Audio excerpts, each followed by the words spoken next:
Hi, it's Siimon Reynolds here, and this week I want to talk about how you as an entrepreneur can deal better with your suppliers. So as your company grows, you'll get more and more suppliers, more and more companies that are working with your company to help you deliver your product. Now, therefore, as the bigger your company gets, the more it matters how you handle the relationship with suppliers. So let me just give you a few ideas on how to make that relationship excellent. Idea number one, make sure you take each of your suppliers to lunch once a year. It's only 90 minutes or 2 hours at max, but it makes a huge difference to the quality of your relationship. I'm always amazed how when you, in a business environment, when you go to lunch with someone, often the relationship improves. And if you do this just once a year, what you'll often find is the price that they offer you may not be as high, the quality of their service often goes up, and the speed at which they deliver it to you often improves as well. Just because they think you're a good guy, they put you in a different category to people where they're just working with them for money. It's a small thing to do to take someone to lunch, but it often makes a huge difference.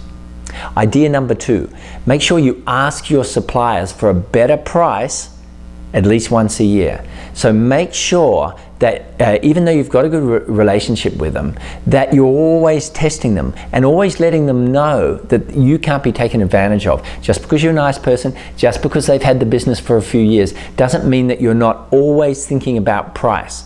See, I've found that often suppliers will charge what they think they can get away with. And sometimes the new client gets a better price than the old client. Now, if you're the old client, you've got to stop that. You've got to make sure that in your case, they look at price constantly with you. And you want to at least do an annual review of prices to make sure that they're delivering at the right price. And you must urge them constantly to lower their prices when possible. By the same token, of course, you don't want those prices so low that you're now a client that they don't care about. It's a balance, but it's worth at least focusing on. Idea number three for how to improve relationships with suppliers is make sure that you look for alternatives every 6 months. Who's to say that suppliers still the best? The markets are moving very, very rapidly. So if you have had a supplier for a year, 2 years, 3 years, you want to make sure that there aren't new players that have come in with better offerings, better prices, better teams, better speed, etc. And the only way you can do that is to take an hour or two every 6 months, put it in your diary, and start getting online, looking at competitors, making a few phone calls, and making sure that your suppliers really are the best of breed in every area that you deal with them with.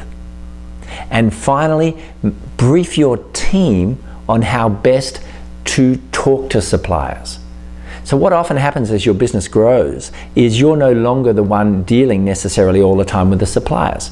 So you want to make sure that you create a checklist for how your staff are to deal with suppliers. For instance, what timelines do they give suppliers? What timelines do they insist upon getting back? How soon do they want the result to come back from the supplier? What's the briefing form? Can you standardize that?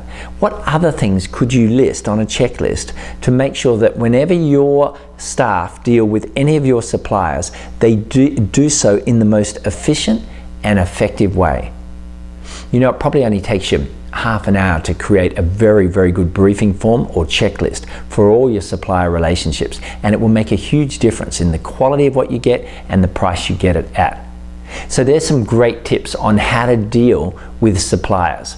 As your business grows, dealing with suppliers well will be a critical factor in how much money you make.